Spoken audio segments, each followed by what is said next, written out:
60 লক্ষ যে আবেদনকারী, তার মধ্যে 26 লক্ষ বাতিল হয়েছে ফর্ম। তারা ক্রাইটেরিয়া ফিল আপ করেননি। যে ক্রাইটেরিয়ার কথা মাননীয় মালতী দি একটু আগে বলেছেন, কারা কারা যোগ্য বিবেচিত হবেন না।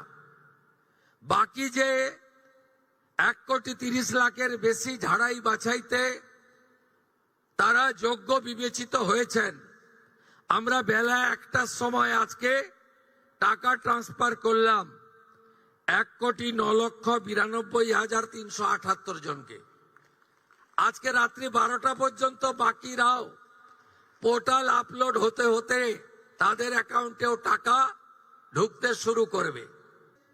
যারা বাংলাদেশ থেকে শরণার্থী হিসাবে এসেছেন, সিএতে আবেদন করেছেন, তাদের ক্ষেত্রে আমরা যতক্ষণ না সিএ নিষ্পত্তি হচ্ছে তাদের এই সামাজিক ভাতা চালু থাকবে, আটকানো হবে না। শুধু তাই নয়, প্রশ্ন তুলতে পারেন এরা তো মূলত হিন্দু।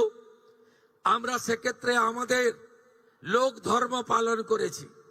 যারা ট্রাইব্যুনালে অ্যাডজুডিকেট হয়ে ট্রাইব্যুনালে আবেদন করেছিলেন, তাদেরকেও আমরা যতক্ষণ না ট্রাইব্যুনালে তাদের বাতিল বলে ঘোষণা করছে, তাদের এই ভাতা চালু রাখার সিদ্ধান্ত গ্রহণ করেছি। অ্যাকচুয়ালি 4টে পৃষ্ঠা ছাড়া ফিল আপ করা ছিল না, আর একবার আপনি ফিল আপ করে দিয়েছেন, একেবারে পোর্টালে আপলোড হয়ে গেছে। শুধু এই স্কিম নয়, ভারত সরকার, পশ্চিমবঙ্গ সরকারের আরো অসংখ্য স্কিমে আপনি সুযোগ পাবেন। আপনাকে আর দ্বিতীয়বার ফর্ম ফিল আপ করতে হবে না। তাই আপনারাও সহযোগিতা করেছেন, আমরাও আপনাদেরকে, আপনাদের ধৈর্যকে আমরা কুর্নিশ জানাই। আমরা 4 দিন ব্যাপী যে জনকল্যাণ শিবির করেছিলাম, এই জনকল্যাণ শিবিরে 8,15,000 দিদি এবং বোন অন্নপূর্ণা যোজনায় নাম নথিভুক্ত করেছিলেন।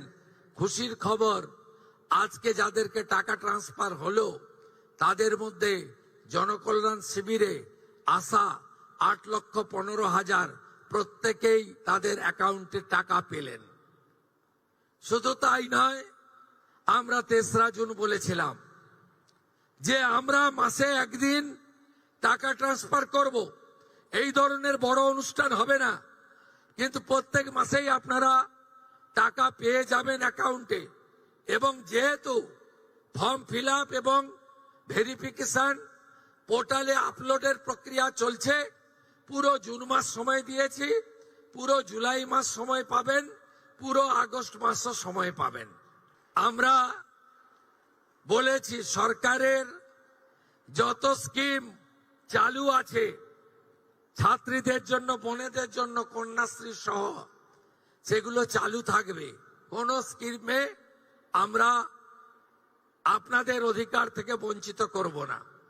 সাথে সাথে আমরা চাই আমার বোনটি, কন্যাটি ডাক্তার হোক, ইঞ্জিনিয়ার হোক, নার্স হোক, লয়ার হোক, গ্রাজুয়েট অনার্স হোক, অধ্যাপক, শিক্ষিকা হোক, ডক্টরেট করুক, পিএইচডি করুক।